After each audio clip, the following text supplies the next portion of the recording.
எல்லோருக்கும் வணக்கம். பாரதிய ஜனதா கட்சி சென்னை கிழக்கு மாவட்டம் வேளச்சேரி சட்டமன்றத்திற்கு உட்பட்டு வேளச்சேரி கிழக்கு மண்டலில் இது 3வது சக்தி கேந்திர திருமுனை கூட்டம். நம்முடைய மண்டல் தலைவர் திரு தயாளனுடைய உழைப்பால், அவருடைய வேகத்தால், உத்வேகத்தால் வேளச்சேரி சட்டமன்றத்தில் வேளச்சேரி கிழக்கு மண்டலில் தான் இது 3வது சக்தி கேந்திர திருமுனை நடைபெற்றுக் கொண்டிருக்கிறது.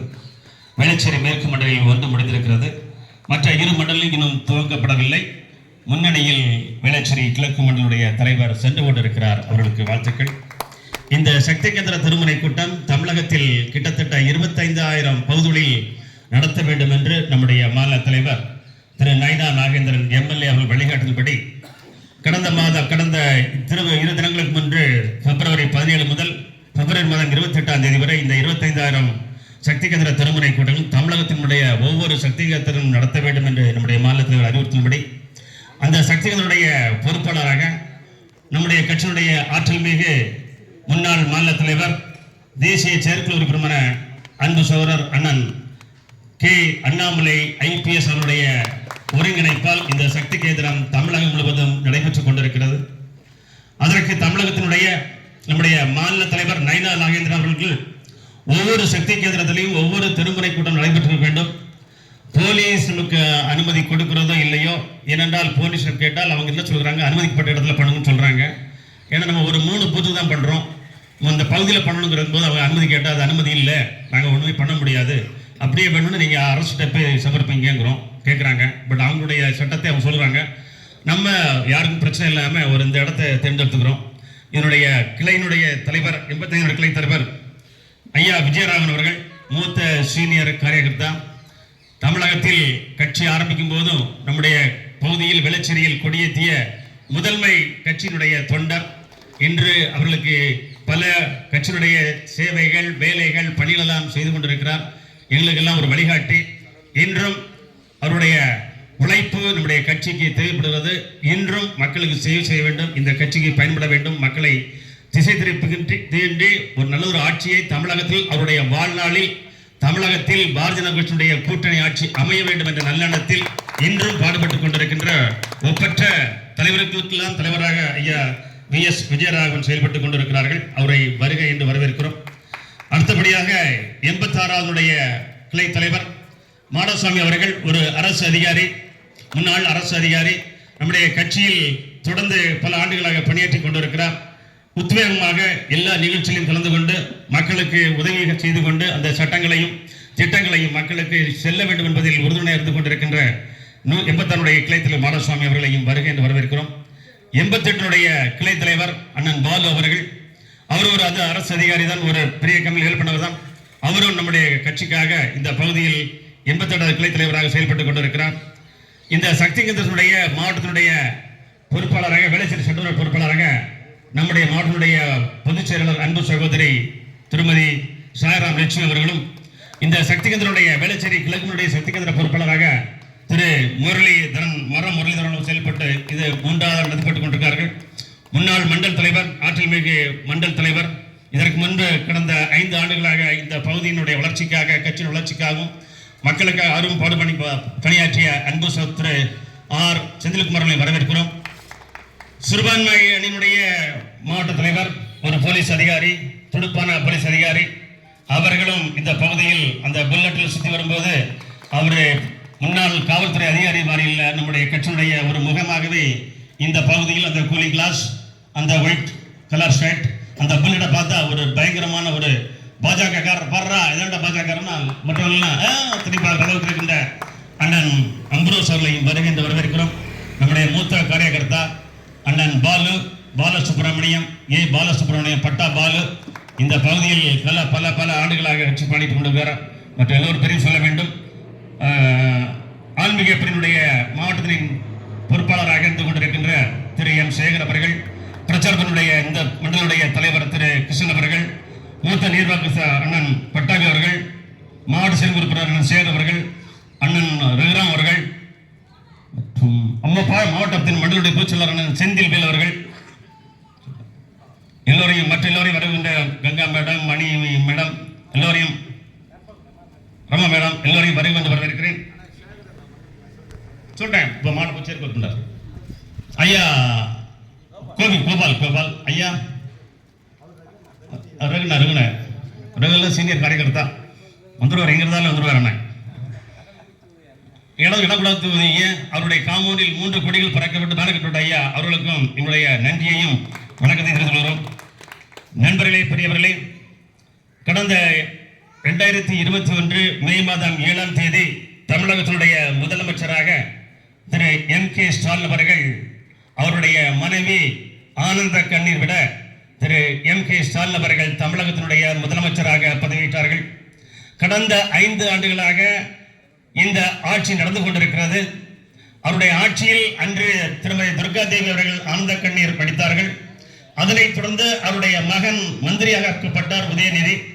அதே 6 மாதத்தை கலந்து திரு உதயநிதி அவர்கள் தமிழகத்தினுடைய துணை முதலமைச்சர் ஆனார். அவர்கள் குடும்பத்தில் ஆனந்த கண்ணீர் வடிந்து கொண்டிருக்கிறது, ஆனந்த கண்ணீர் வந்து கொண்டிருக்கிறது. ஆனால் தமிழகத்தில் இருக்கின்ற 8 கோடி மக்களும் கண்ணீர் விட்டு அழுது கொண்டிருக்கிறார்கள். இந்த அரசு என்று இந்த தமிழகத்தை விட்டு போகும், என்று இந்த தமிழக அரசை விட்டு விலக்கும் என்ற எண்ணத்தில் காத்து கொண்டிருக்கிறார்கள். இன்னும் ஒரு சில மாதத்தில் இன்னும் 40 நாட்கள் இந்த சட்டமன்ற பொதுத் தேர்தல் தமிழகத்தில் வரவுள்ளது. அந்த தேர்தல் தமிழகத்தில் இருக்கின்ற இன்று ஆண்டு கொண்டிருக்கின்ற திராவிட முன்னேற்ற கழகங்களுக்கு ஒரு மாற்றுதலை, ஒரு அரசியல் மாற்றத்தை, ஒரு ஆட்சி மாற்றத்தை ஏற்படுத்துகின்ற ஒரு பொதுத் தேர்தலாக அமையிருக்கிறது. கிட்டத்தட்ட 505 தேர்தல் வாக்குறுதியை கொடுத்து, பொய்யான தேர்தல் வாக்குறுதியை கொடுத்து இவர்கள் இன்று ஆட்சிக்கு வந்திருக்கிறார். அவர்கள் என்ன சொன்னார் என்றால், முதல் கையெழுத்து, நாங்கள் ஆட்சிக்கு வந்த பிறகு முதல் கையெழுத்து நீட் தேர்வை ரத்து செய்வது என்று சொன்னார்கள். நீட் தேர்வை நீங்கள் எப்படி ரத்து செய்வீர்கள் என்று கேட்டால், எங்களுக்கு தந்திரம் இருக்கிறதற்கு, மந்திரம் இருக்கிறதற்கு என்று சொல்லி உதயநிதியும் ஸ்டாலின் அவர்களும் பொய் சொல்லி அதை பாமர மக்கள் நம்பி அவர்கள் வாக்களித்தார். ஆனால் முதல் கையெழுத்து அவரால் போட முடியவில்லை. ஏனென்று கேட்டால், மத்திய அரசை சொல்கிறார், இந்த நீட் தேர்வுக்கும் மத்திய அரசுக்கும் இந்த சம்பந்தம் கிடையாது. அந்த நீட் தேர்வை முதலில் கொண்டு வந்தது திராவிட முன்னேற்ற கழகம், காங்கிரஸ் இணைந்துதான் நீட் தேர்வை கொண்டு வந்தார்கள். அதை நீதிமன்றம் சென்று அது உறுதி செய்தது. இப்ப நீதிமன்றம் தான் இந்த நீட் தேர்வை நடத்தி கொண்டிருக்கிறது. நீட் தேர்விற்கு முக்கிய காரணம் ஆரம்பித்தது திராவிட முன்னேற்ற கழகம், காங்கிரசும் அதனை செயல்படுத்த சொன்னது, செயல்படுத்த வேண்டும் என்று ஆணையிட்டது நீதிமன்றம். அதன் வழியில் தான் இன்று நீட் தேர்வை கடந்த 10 ஆண்டுகளாக நடைபெற்றுக் கொண்டிருக்கிறது. இந்த நீட் தேர்வால் அரசு பள்ளியில் படிக்கின்ற, கார்பரேஷன் பள்ளியில் படிக்கின்ற அனைத்து ஏழை எளிய மாணவர்களும் குறைந்தது ஒரு வருஷத்துக்கு 2000 நபர்கள் ஏழை எளிய மாணவர்கள் மருத்துவக் கல்வி படிக்கிறார்கள். இதற்கு முன்பு ஒரு அரசு பள்ளியிலேயோ அல்லது சென்னை கார்பரேஷன் பள்ளியிலேயோ ஒரு மாணவர் கூட அந்த மருத்துவக் கல்லூரிக்கு சென்றதாக வரலாறு கிடையாது, சரித்திரம் கிடையாது. அதைத்தான் முன்னாள் மாநில தலைவர் திரு கே. அண்ணாமலை IPS அவர்கள், நீங்கள் நீட் தேர்வை பெற்று ஒரு வெள்ளை அறிக்கை தாக்கல் செய்யுங்கள், வெள்ளை அறிக்கை விட என்று சொன்னார். அவர்கள் கேட்டு பல ஆண்டுகள் ஆச்சு, இன்னும் தமிழக அரசு வெள்ளை அறிக்கை அறிவிக்கவில்லை நீட் தேர்வை பற்றி. ஆனால் இப்பொழுது நீட் தேர்வு சிறப்பாக நடைபெற்று நம்முடைய ஏழை எளிய பள்ளி மாணவர்கள் வருடத்திற்கு 13,500 ரூபாய் மட்டுமே ஒரு அரசு மருத்துவக் கல்லூரியில் நீட் தேர்வில் வெற்றி பெற்று அந்த கல்லூரியில் போகும்போது வெறும் 13,500 ரூபாய் மட்டுமே அந்த மாணவி அல்லது மாணவன் செலுத்தி இன்று பல மருத்துவர்கள் தமிழகத்திலும் இந்தியாவில் வந்து கொண்டிருக்கிறார்கள். அது நீட் தேர்வை அதை ரத்து செய்வேன் என்று பொய் சொல்லி ஆட்சிக்கு வந்தவர் இன்றைய முதலமைச்சர் ஸ்டாலின் அவர்கள். அது மட்டுமா, மாதந்தோறும் மின் கட்டணம் எடுப்போம் என்று சொன்னார், செய்யவில்லை. ஏழை எளிய மக்களுக்கு அந்த கல்வி கடனை ரத்து செய்வது என்று சொன்னார், செய்யவில்லை. விவசாய கடனை ரத்து செய்வது என்று சொன்னார், செய்யவில்லை. டாஸ் ரத்து செய்வது சொன்னார், செய்யவில்லை. சிலிண்டரை 100 ரூபாய் மானியம் குறைப்பேன் என்று சொன்னார், செய்யவில்லை. பெட்ரோல் டீசல் 5 ரூபாய் 4 ரூபாய் குறைப்பேன் என்று சொன்னார், செய்யவில்லை. ஓய்வூதியம், பழைய ஓய்வூதியத்தை எல்லா அரசுகளுக்கும் கொடுப்போம் என்று சொன்னார், சொல்லவில்லை. இப்படி கவர்ச்சிகரமான 505 தேர்தல் பொய் வாக்குறுதியை கொடுத்து இன்று அதனை நிறைவேற்ற முடியாமல் மீண்டும் ஒரு முறை ஆட்சிக்கு வருவதற்காக 2.0 2.0 என்பது ஆட்சி வருவதற்காக இரண்டாவது முறையும் தேர்தல் அறிக்கையை தயாரிப்பதற்காக முதல்வருடைய சகோதரி திருமதி கனிமொழியை நம்முடைய முதலமைச்சர் நியமித்திருக்கிறார். அந்த அம்மையார் என்ன சொன்னார், 2020-21 தமிழகத்தில் டாஸ்மார்க்கை குடித்து, சாராயம் குடித்து தமிழகத்தில் தான் அதிகப்படியான பெண்கள் விதவையாகிறார்கள், தாலியா இருக்கிறார்கள், வாழ்க்கையில் அல்லல் படுகிறார்கள் என்று திருமதி கனிமொழி அவர்கள் தான் 2020 முதல் 2021 வரை தெருவா சொல்லிக் கொண்டிருந்தார். ஒவ்வொரு தேர்தல் கூட்டத்திலையும் ஒவ்வொரு பொதுக்கூட்டத்திலையும் சொன்னார். அதை கூட நிறைவேற்ற முடியாத திமுக அரசு இன்று அந்த அம்மையாரை மீண்டும் தேர்தல் அறிக்கையினுடைய தலைவியாக இன்றைய தமிழக முதலமைச்சர் நியமித்திருக்கிறார் என்றால் அந்த அம்மையார் சொன்னது நடைபெறவில்லை. திராவிட முன்னேற்ற கழகம் சொன்ன 505 தேர்தல் வாக்குறுதிகள் நிறைவேற்றவில்லை. மறுபடியும் ஒரு கவர்ச்சியான ஒரு தேர்தல் அறிக்கையை நிலைநாட்டுவதற்காக தான் இந்த அம்மையார் அவர்களை நியமிக்கப்பட்டுள்ளார்.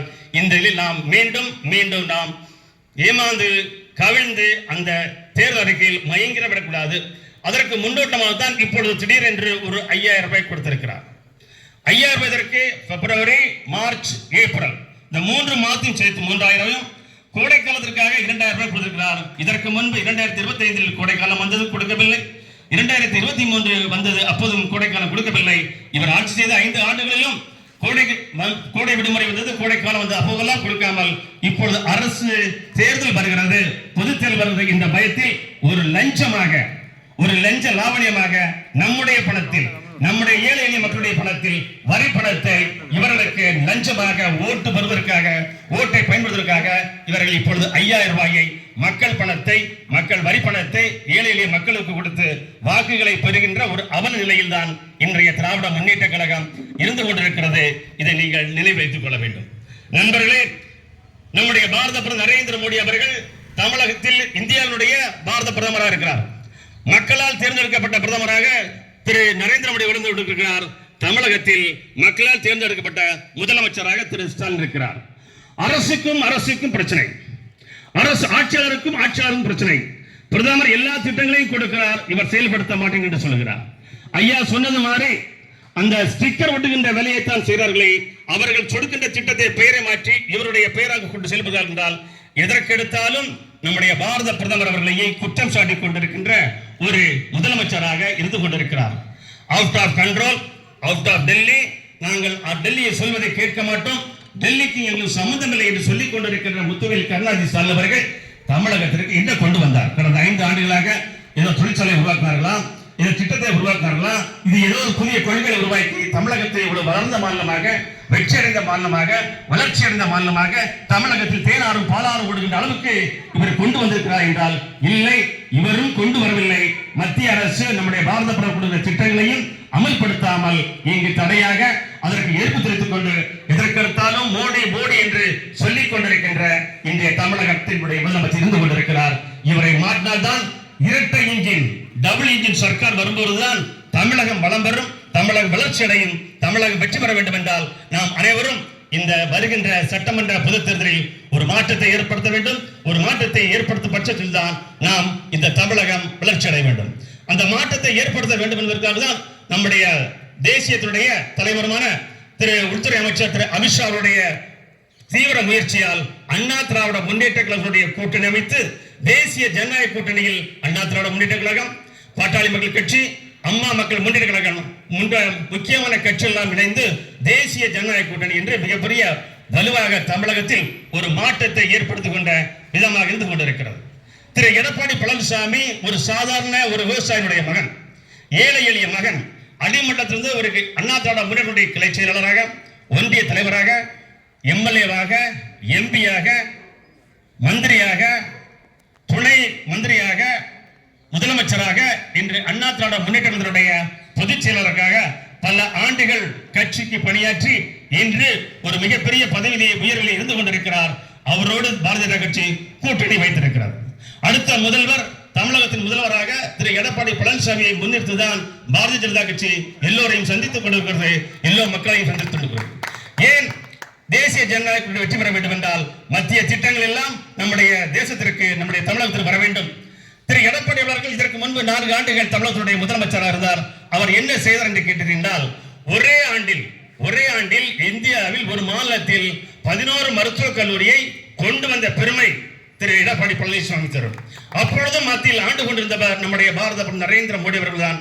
அவருடைய அனுமதியோடு, அவருடைய அனுமதி பெற்று, அவர்களுக்கு எடுத்து சொல்லி 11 மருத்துவக் கல்லூரியில் இந்தியாவில் பல மாநிலங்கள் இருக்கிறது. ஆனால் தமிழகத்தில் மட்டும்தான் ஒரே ஆண்டில் 11 மருத்துவக் கல்லூரியை கொண்டு வந்தவர் என்ற பெருமைக்கு சொந்தக்காரர் நம்முடைய முன்னாள் முதலமைச்சர் திரு எடப்பாடி பழனிசாமி அவர்கள். நண்பர்களே, பெரியவர்களே, தாய்மார்களே, இளம் வாக்காளர்களே, புதிய வாக்காளர்களே, 2013-14 காலகட்டத்தில் ஜல்லிக்கட்டை தடை செய்தது இந்த திராவிட முன்னேற்ற கழகம் காங்கிரஸ். இந்த இரு கட்சிகளுமே நம்முடைய பாரம்பரியமிக்க நம்முடைய தேசத்தினுடைய தமிழகத்தினுடைய ஒரு விளையாட்டான ஜல்லிக்கட்டை தடை செய்த இந்த திராவிட முன்னேற்ற கழகமும் காங்கிரசும் அதனை முன்னாள் தமிழகத்தினுடைய அண்ணா திராவிட முன்னேற்றத்தினுடைய முதலமைச்சராக இருந்த திரு ஓ பன்னீர்செல்வம் அவருடைய எடுப்பால் அன்று தமிழகத்தினுடைய மத்திய அமைச்சர் இருந்த திரு பொன் ராஜுடைய முயற்சியால் முன்னாள் நம்முடைய வர்த்தகத்தினுடைய அமைச்சராக இருந்த திருமதி நிர்மலா சீதாராமனுடைய முயற்சியால் ஒரே நாளில் 7 அமைச்சர்களை சந்தித்து அந்த ஜல்லிக்கட்டை ஒரே நாள் நீக்கி நம்முடைய பாரம்பரியமிக்க இந்த ஜல்லிக்கட்டை மீண்டும் தமிழகத்தில் உருவாக்கி கொடுத்தது நம்முடைய தேசிய ஜனநாயக கூட்டணியுடைய ஆட்சியில் தான். அது மட்டுமல்லாமல் நம்முடைய தமிழகத்தில் இருக்கின்ற குப்பைகளை ஒவ்வொரு வீட்டிலும் வந்து அந்த காலையிலே அந்த பெல் அடித்து அல்லது உங்களுக்கு ஒரு பாட்டு பாடியோ அந்த குப்பைகளை வாங்குறார்களே அந்த வீடுதோறும் அந்த குப்பைகளை பெற்றுக் கொடுத்த ஒரு திட்டத்தையும் தமிழகத்தில் அறிமுகப்படுத்தவர் நேற்றைய முதலமைச்சர், நாளைய முதலமைச்சராக வரக்கூடிய திரு எடப்பாடி பழனிசாமி அவர்கள்தான். ஒவ்வொரு வீடுக்கும் வந்து ஒவ்வொரு இல்லத்திற்கும் வந்து அந்த குப்பைகளை பெறுகின்ற திட்டத்தையும் அறிவித்து வைத்தார். அது மட்டுமல்லாமல் நீட் தேர்வில் ஏழை எளிய மாணவர்கள் படிக்கின்ற கார்பரேட் ஸ்கூல்லையோ இல்ல அரசு பள்ளிகளிலேயோ அந்த மாணவர்கள் மருத்துவர்கள் போக முடியாது. அவர்களுக்கு என்று தமிழகத்தில் ஒரு புது சட்டத்தை 7.5% இடஒதுக்கீடு கொடுத்ததன் விளைவாக தமிழகத்திலிருந்து கார்பரேஷன் ஸ்கூலில் அரசு பள்ளி படிக்கின்ற அத்தனை மாணவர்களும் இன்று கிட்டத்தட்ட 1000-2000 பேர் மருத்துவக் கல்லூரிக்கு போகிறார் என்றால் திரு எடப்பாடி பழனிசாமி அவர்களுடைய தொலைநோக்கு பார்வையால் அந்த 7.5% இடஒதுக்கீட்டால் இன்று தமிழகத்தினுடைய மாணவர்கள் மருத்துவர்கள் சென்று கொண்டிருக்கிறார்கள். இப்படி பல திட்டங்களை நம்மளுக்கு கொடுத்துக் கொண்டிருக்கின்ற திரு எடப்பாடி பழனிசாமி அவர்கள் தான் அடுத்த முதலமைச்சராக வருகிறார். அவர்தான் அடுத்த சொல்லியிருக்கிறார் என்றால் தமிழகத்திற்கு முதலாக சில திட்டங்களை அறிவித்திருக்கிறார். தேர்தல் அறிக்கை அறிவித்திருக்கிறார். ஒன்று, அனைவருக்கும் குடும்ப தலைவர்களுக்கும் 2000 ரூபாய் மாதம் தரப்படும். இரண்டாவதாக மகளிர் பேருந்தில் இலவசமாக செல்வது போல் ஆண்களுக்கும் இலவசமாக பேருந்தில் செல்ல அனுமதி கொடுக்கப்படும். அனைவருக்கும் அம்மா திட்டத்தின் மூலம் வீடு வழங்கப்படும். அனைவருக்கும் அம்மா வேலைக்கு செல்கின்ற பணிக்கு செல்கின்ற மகளிர்களுக்கு அம்மா இருசக்கர வாகனம் மானியத்தில் தரப்படும். இப்பொழுது 100 நாட்கள் வேலை வாய்ப்பு இருக்கின்ற நகர்ப்புற வேலை வாய்ப்பை அதை 150 நாட்களாக உயர்த்தப்படும். முதியோர்களால் உதவித்தொகை மாதம் 2000 ரூபாய் கொடுக்கப்படும். ஆண்டுக்கு 3 கேஸ் சிலிண்டர் இலவசமாக வழங்கப்படும். அது மட்டுமல்லாமல் மகளிர்களுக்கு மாணவர்களுக்கு கல்வி கடனை ரத்து செய்யப்படும். சிறுபான்மை சமூகத்தைச் சேர்ந்த மகளிர்களுக்கு சுய உதவி செய்ய வட்டியில்லா கடன் கொடுக்கப்படும். அது மட்டுமல்லாமல் நம்முடைய பாரம்பரியமிக்க அந்த ஜல்லிக்கட்டு வீரர்கள் இந்த ஜல்லிக்கட்டும் போது ஏதாவது உயிர் இழப்பு ஏற்பட்டால் அவர்களுக்கு 10 லட்சம் ரூபாய் நிதி உதவி வழங்கப்படும்.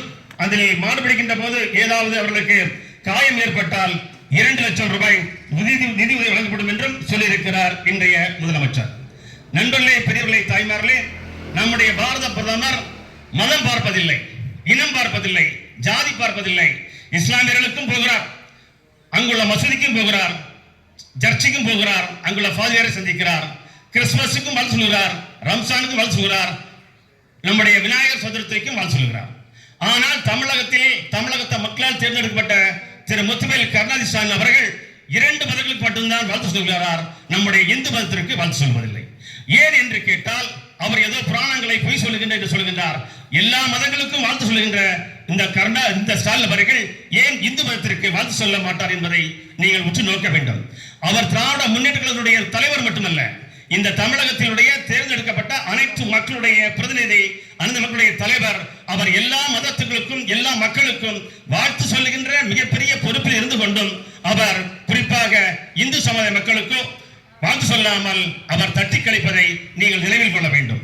அது மட்டுமல்லாமல் திருப்பரங்குன்றம் ஆறுபடை வீடுகளில் ஒன்றான திருப்பரங்குன்றத்தில் அந்த தீபத்தூணில் தீபம் ஏற்ற வேண்டும் என்று நம்முடைய அதிகாரிகள் சொல்லவில்லை, பாரதிய ஜனதா சொல்லவில்லை, பாரதிய மாநிலத்திலும் சொல்லவில்லை, பாரதிய தேசத்திலும் சொல்லவில்லை, நீதிமன்றம் சொல்லுகிறது.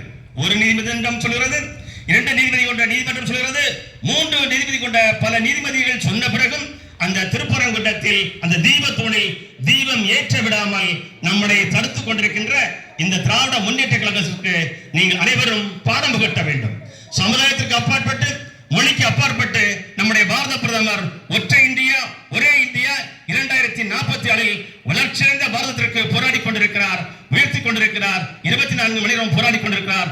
அவர் வழியில் டபுள் இன்ஜினும் தமிழகத்தில் வரும்போது திரு எடப்பாடி பழனிசாமி அவர்களும் தமிழகத்தினுடைய முதலமைச்சர் முதல் இரட்டை இன்ஜின் சக்கரம், இரட்டை இலையோடு தாமரையும் இணைந்து பணியாற்றும் போது தமிழகத்தில் மத்திய அரசுடைய அனைத்து திட்டங்களும் தமிழகத்திற்கும் வரும். தமிழகம் ஒரு வளர்ச்சி அடைந்த மாநிலமாக உருவாகும். ஆகவே வருகின்ற சட்டமன்ற பொதுத் தேர்தலில் தேசிய ஜனநாயக கூட்டணி சார்பில் வேளச்சேரி சட்டமன்றத்தில் யார் வேண்டுமானாலும் போட்டியிடலாம். தாமரையும் போட்டியிடலாம், இலையும் போட்டியிடலாம், இரண்டில் ஏதாவது ஒருத்தர் போட்டிடலாம். யார் போட்டியிட்டாலும் அந்த தாமரைக்கோ அல்லது இலைக்கோ போட்டி வாக்களித்து தேசிய ஜனநாயக கூட்டணி வேளச்சேரி சட்டமன்றத்தில் வெற்றி பெற வேண்டும்.